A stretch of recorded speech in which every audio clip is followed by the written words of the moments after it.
Selamat siang. Terima kasih waktu dan kesempatan yang saya sampaikan. Saya sebagai warga Kelurahan Fatu Besi, saya di wilayah RT 6 RW 2, yang ingin saya sampaikan agar pesanan dari warga masyarakat, yaitu apa yang sudah disampaikan oleh lewat RT semuanya sudah bagus. Di sini juga kita hidup berkerukun beragama tuh toleransinya tinggi. Artinya ada kegiatan keagamaan dari Katolik, Hindu, Islam, itu kita selalu bergandeng tangan. Ketika di mana acara keagamaan orang Bali, kita turut bersama-sama, kita menjaga, kita mengawasi agar mereka beribadat dengan baik. Dan itu kita laksanakan maupun dari pemuda, tokoh masyarakat, dari kelurahan, RT, kita bersama-sama turut berpartisipasi untuk dalam hal itu menjaga keamanan mereka agar mereka boleh beribadat dengan baik. Harapan saya ke depan untuk Kelurahan Fatu Besi ini, di mana memang hari demi hari itu ada kemajuan yang luar biasa. Jadi saya sebagai tokoh masyarakat, saya himbau agar pemerintah adalah itu wilayah mungkin dari Pak Wali Kota dengan Bapak Wali Kota di akhir masa jabatan ini, kami mohon supaya kami keluarga Kelurahan Fatu Besi ini tolong diperhatikan. Ada hal-hal yang sangat penting, yaitu masalah jalan yang sudah sekian lama ini tidak pernah diperhatikan, di mana saudara-saudara kita lah orang Hindu mau beribadat, ada kendala itu jalannya rusak. Kesian juga. Jadi dari akhir masa jabatan Pak Wali Kota, kami mohon, mungkin berikanlah kami satu kenangan yang terindah, yaitu perbaikilah jalan itu. Supaya kami juga diberikan satu penghargaan, di mana Bapak Wali Kota sebelum maju jadi Wali Kota pernah datang di tempat ini, yang saya ada lagi duduk ini. Bapak duduk di sini bersalaman dengan kita. Itu permintaan kita supaya tolonglah perhatikan kami dari akhir masa jabatan Bapak ini, supaya ada hadiah terindah untuk kami, yaitu kami mohon mungkin hadiah itulah diberikan, itu jalan diperbaiki. Kami mohon kepada Wali Kota adalah pimpinan tertinggi, dan kami juga ucapkan terima kasih kepada Bapak Lurah, di mana juga Bapak Lurah juga sama RT RW ada beberapa hari ini turun ke lapangan membersihkan lingkungan kami. Kami ucapkan terima kasih banyak-banyak. Bergandeng tangan bersama-sama kami masyarakat, kami kerja bakti, dan itu dibuktikan. Pesisir pantai sekarang sudah mulai membaik dan bersih. Dan itu harapan saya juga agar dijaga, supaya saudara-saudara kami mungkin yang tinggal di pesisir pantai itu juga menyadari bahwa sampah itu tidak boleh buang di laut. Karena kalau sampah itu dibuang di laut, banyak biota laut itu akan terganggu dan akan mati. Dan kalau dimati berarti ke depan anak cucu kita itu tidak bisa menikmati lagi. Jadi harapan kami, saya sebagai tokoh masyarakat, agar kita masyarakat itu sadar betul bahwa sampah itu tidak boleh dibuang sembarang. Karena pemerintah sudah siap tempat, dan di tempat itulah kita mungkin akan menitip sampah di situ, agar dari pemerintah sudah menyiapkan kendaraan dan diangkut dan dibuang di tempat penitipan yang terakhir. Jadi kami harapkan, saya sebagai tokoh masyarakat, harap supaya masyarakat itu artinya sadar betul. Sama-sama mari kita jaga kebersihan untuk kebersamaan kita bersama, dan kita mendukung segala program pemerintah itu, agar kita juga jangan salahkan pemerintah, karena pemerintah sudah perintahkan dan tegas, dan kita masyarakat itu harus menyadari itu. Saya minta terima kasih banyak. Waktu yang kesempatan ini mungkin itu yang saya bisa sampaikan. Ke depan Kelurahan Fatu Besi sukses.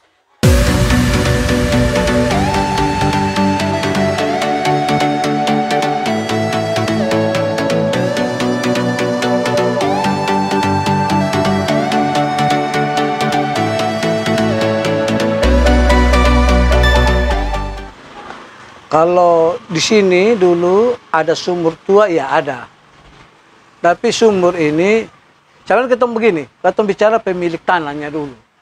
Karena yang punya pemilik tanah ini Opa Manggi punya. Nah, Opa ini yang menginginkan untuk dia punya tanah ini dikasih izin untuk galing sumur. Nah kebetulan beta punya mama, beta punya nenek itu biasa tanam toge. Jadi secara etnis artinya begini, hubungan secara etnis sehingga beliau sendiri opa ini kasih izin untuk ketong Galing Sumur, untuk mama nenek dong tanam toge. Jadi tujuan dari Galing Sumur itu seperti itu. Tapi tidak tertutup kemungkinan untuk masyarakat lain mau pergunakan, silakan, opa sudah larang. Jadi gitu, jadi sumur itu sebenarnya fungsi pertama tuh sebenarnya lebih tujuannya untuk beta mama dan beta nenek untuk tanam toge. Nah, begitu. Terus kenapa ini sumur ini ditutup waktu itu masing kelurahan Oiba, kalau sampai salam kita masing satu kelurahan Oiba diminta sama lurah Taulo, kalau sampai salam masih lurah Taulo, minta kepada langsung ke beliau ahli waris dari Opa Elison Mang ini. Opa punya anak yang ahli waris untuk kalau bisa sebagian jalan Sabu ini dibuka untuk jalan. Karena kenapa Pak Lurah atau kepala desa waktu kenapa dia harus minta izin? Sedangkan dia punya wewenang. Tapi karena dia tahu sejarah tanah ini juga pemiliknya siapa, sehingga dia minta izin langsung ke beliau, si ahli waris ini adalah keluarga Mang ini. Makanya dikasih izin, jadi sumurnya. Tapi waktu masalah sumur, itu sumurnya Bapak Son yang ahli waris ini, Om Son Mang ini, minta izin lagi persetujuan dari mama sama bapak, sama nenek. Tapi karena ini demi kepentingan bersama, akhirnya tutup. Karena kebetulan di rumah yang sekarang kita tinggalkan sudah ada sumur juga. Jadi ya sudah ditutup saja lah, supaya bisa dibangun jalan. Termasuk dengan sebagian jalan alur ini kan mereka punya. Kalau bukan mereka yang buka ya. Jadi ini gini lagi, ini beta kembali ke sejarah, bukan hanya mengenai ini apa namanya sumur saja. Ini sebagian jalan alur juga ada di punya sejarah. Kenapa Opa itu buka? Karena waktu itu Opa bapak kandung saya ini dulu kan kerja di MTO. Dia bapak bagian penanganan bendahara dari semua perusahaan-perusahaannya MTO dulu itu bapak yang tangani dia punya keuangan. Bos besar itu namanya Komseong. Jadi waktu itu Opa ini minta dengan bapak untuk pasang listrik di rumahnya Opa, rumah tua. Tapi dengan catat, tapi bapak bilang oke, bapak kasih, tapi dengan syarat harus ada buka jalan untuk pasang tiang masuk ke sini. Ada akses jalan supaya tiang listrik itu masuk, karena waktu itu kan listrik masih swasta punya, belum pemerintah punya. Pemerintah belum ambil alih, waktu itu masih swasta punya. Karena syaratnya itu sehingga Opa itu kasih, sehingga makanya jalan alur ini dulu kan cuma sebatas ini saja. Kenapa dia sampai tembus sampai ke atas? Itu karena mau dikasih izin oleh keluarga Manggi. Karena ada kaitan dengan mau masuknya listrik ke dia punya rumah. Karena harus ada jalur tiang kan. Begitu. Jadi itu sejarah mengenai sebagian jalan alur dan jalan Sabu. Kalau yang ke sana lagi ya itu mungkin warga di sebelah sana yang lebih paham. Ini untuk kalau di sekitaran sini ya dia sejarahnya seperti itu. Jadi kalau untuk di sini yang pemilik tanah di sini ada beberapa lokasi rumah di sini itu pemilik tanah yang awalnya itu ya Opa Elison Mang ini, Opa Mang ini itu yang tuan tanah yang sebenarnya. Jadi waktu itu opanya sudah ada yang beli, ada yang tukar guling, termaksud kita juga tukar guling. Ini pasar saja kalau mau ya. Menurut beta tahu sekarang lagi berperkara, tetapi menurut sejarah yang beta bapak ceritakan bahwa ini tanah miliknya keluarga Mangi. Kenapa? Karena ini dulu nih tanah kosong. Ini rawa. Jadi waktu pasar tahun berapa itu beta belum lahir. Menurut cerita bapak, pasar pindah dari sana dari SD2 itu masih SD2 Bolong Kampung Solor. Pindah ke sini kan pasar Kampung Solor sudah ada, tapi pasar sini juga ada. Pecahan dari pasar pertama yang dari ini nih, dari mana? Terminal ini. Pos 1 dulu dong bilang. Pasar Pos 1. Itu kan pasar pertama di situ. Jadi datang sini karena kebanyakan orang Sabu ini tidak ada tempat untuk jualan pisang, sehingga mereka bersama bapak saya pergi minta izin lah di Opa Elison Mangi untuk lahan yang kosong ini dikasih izin untuk jual pisang. Makanya dulu ini kan pasar pisang semua. Kenapa pasar pisang semua? Karena memang yang jual pisang semua itu orang Sabu. Begitu. Jadi ini pasar suku sebenarnya. Lebih condong ke lebih pasar suku. Karena yang jual pisangnya orang Sabu, yang pemiliknya tanahnya orang Sabu. Tapi waktu itu Opa, kalau menurut cerita Bapak, Opa serahkan saja untuk kelola, untuk pakai saja. Karena berdasarkan emosional secara suku kan, begitu saja. Begitu. Itu sejarah awal mengenai ini pasar. Pasar ini pasar Pelita ini. Nah, dia pun nama pasar Pelita. Tapi dulu lebih condong ini dulunya jual pisang semua. Nah, mulai ke depan ini, mulai adanya PD pasar, tata kelola, segala macam. Sampai sekarang bagaimana entah ada tukar guling, itu beta sampai tahu. Tapi menurut sejarah yang beta pun Bapak kasih tahu bahwa ini pasar ini terjadi karena itu. Nah, pasar pisang ini dia punya awal mula ini pemilikan itu adalah keluarga Mangi. Nah, yang dikasih saja untuk dipakai untuk orang-orang Sabu waktu untuk berdagang pisang di dalam lokasi sini. Itu saja. Begitu. Jalan ini memang dulu sudah dibuat hot mix ya.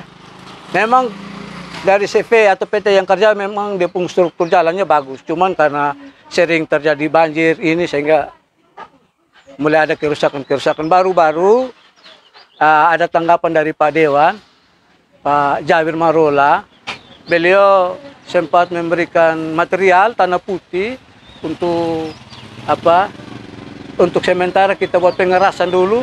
Karena di jalur yang dekat toko pas ada dulu situ ada retail punya itu ada gubangan besar. Nah, sering air tergenang di situ. Kalau orang dalam kampung saja sudah hampir banyak yang celaka, apalagi orang luar. Dan memang banyak orang yang celaka di situ. Bahkan ada yang sampai sudah kakinya patah. Nah, karena kejadian itu kalau bulan 2 kalau tidak salah atau bulan 1. Jadi beta sempat buat postingan. Terus langsung ditanggapi oleh anggota dewan, sehingga Pak Jabir Marola, sehingga beliau langsung mengeksekusi permintaan itu dengan menurunkan tanah putih itu ada 4 red.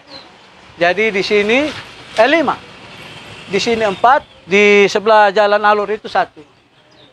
Memang kebetulan minggu yang lalu beliau sempat lewat sini, dia ada kontak saya bilang ya kalau saya bilang nanti kalau kita lihat dulu cuaca, kalau sudah teduh, hujan sudah tidak terlalu lagi ya, baru kita kasih turun, kita uruk ulang lagi. Jadi tujuannya hanya supaya kenyamanan lah. Kan kesian juga orang jalan baru celaka, ini ada yang kaki patah bro. Kecuali sana ada yang kaki patah, ibu-ibu lagi, kan kesian. Kita hanya peduli sosial saja. Mungkin dari cerita ini atau ini fakta, mungkin ada dari pihak pemerintah bisa dengar ya, segera tanggulangi karena ini akses padat, ini tempat daerah ekonomi, jadi mengusahkan perhatian khusus. Kalau Pak tidak punya perhatiannya bagaimana?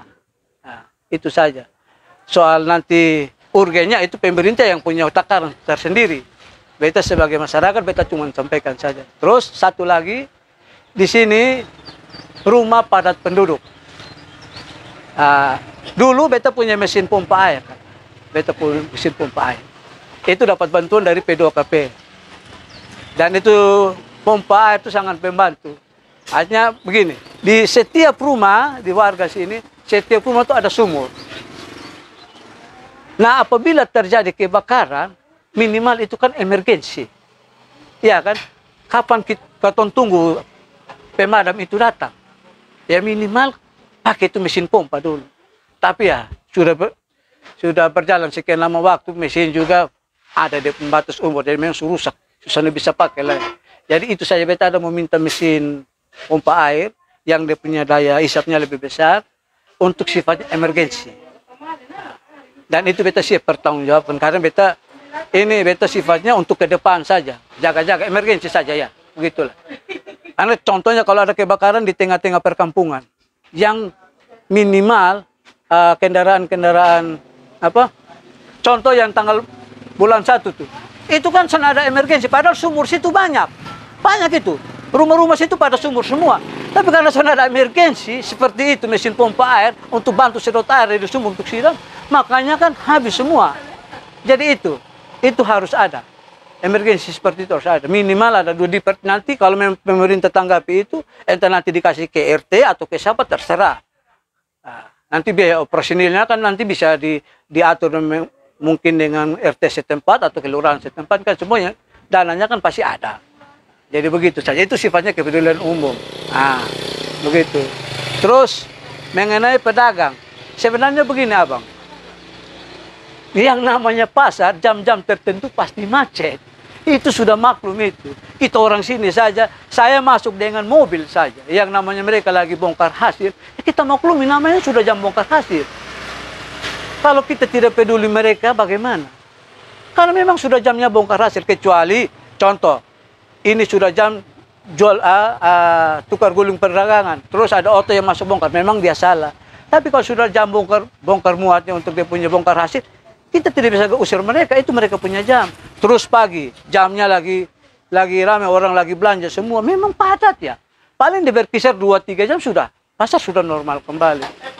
Kan kesian itu pedagang, dibuang ke sini, dibuang ke sana. Ini saya tidak ada urusan dengan pedagang. Tapi kalau saya lihat dengan kacamata sosial, ini tidak bisa kerja seperti ini. Kasihan ini pedagang. Mereka cuma cari untung berapa, tapi mereka sebentar geser ke sana, geser ke sini, kan kasihan. Akhirnya orang yang belanja jadi bingung mau belanja kemana. Kemarin masih belanja di sini, besok dia datang, sudah ada di tempat, kan begitu. Nah orang belanja, pedagang yang tadi di sini dia sudah nyaman, dikasih pindah ke sana. Siapa yang mau berdagang di dalam lubang penjara? Orang mau di tempat terbuka. Karena lahan parkir sana ada, ya memang resiko sudah seperti itu. Jadi kalau masalah yang seperti memang masalah ini macet, itu yang namanya kota sudah tambah berkembang, manusia sudah tambah banyak, kendaraan tambah banyak, ya pasti macet lah. Tapi kan bukan 1,24 jam macet, paling 2-3 jam macet, ya namanya pasar. Karena saya hitung-hitungannya begini, sekarang saya taruhan, kalau ada orang yang jalan ke kabupaten, khususnya ke kabupaten TTS saja, saya kasih jamin dia. Dulu kita 1,5 jam, 2 jam bisa. Sekarang saya taruhan kalau dia bisa 2 jam. Jam-jam ram. Kendaraan di sana sudah padat meramai begini, apalagi pasar. Iya kan, Pak, kita ambil logika itu luas. Kan begitu. Jadi kalau pedagang diusir kiri, diusir kanan dengan alasan penataan itu tidak masuk akal. Kasihan dulu. Intinya bagaimana kita mengoreksi pedagang, tetapi jangan merugikan pedagang. Karena mereka ini orang-orang kecil yang mencari sop nasi, ya toh, dengan modal pinjaman koperasi. Jadi yang bijaksana, yang adil lah. Nah, minimal itu yang saya minta tuh bijaksana. Nah, tata kelola itu bijaksana. Jadi semua itu bisa istilah ya sombong sedikit win to win lah. Pedagang juga bisa untung. Pengelola juga bisa untung. Jangan tabrak kiri, tabrak kanan, usir kiri, usir kanan. Hai. Makanya kalau baru-baru tanggal berapa, 16, beta bilang protes yang wajar. Kalau beta sebagai tokoh sini, silakan saja. Padahal itu yang demo tuh orang luar, para pedagang dari luar. Tapi kita tahu dalam kehidupan hari-hari. Orang juga cari sesuap nasi. Jadi itu saja. Tadi ada beberapa alasan yang bilang, ini jalan tolong secepatnya kalau bisa pemerintah, kalau parkiran itu sudah menyangkut bisnis. Itu bisnis, Mam. Itu parkiran sudah usah omong. Beta juga minta maaf, dulu beta anggota tim sukses. Pak, beta anggota tim sukses. Mungkin kalau Pak Jeffrey tahu, dia lihat beta muka, dia tahu. Dari awal beta tim suksesnya dia sampai sekarang. Tapi beta sudah pernah mengharapkan. Beta puji syukur, dia sudah berhasil, dia sudah jadi. Dan dia jadi pemimpin yang terbaik. Dia tidak bikin kecewa beta secara pribadi. Dia sudah jadi wali kota yang terbaik, dia sudah buat hal yang terbaik. Nah, tinggal nanti ke depan bagaimana, itu urusan dia dengan rakyat serta Tuhan yang menentukan. Itu saja. Nah, itu saja. Terima kasih.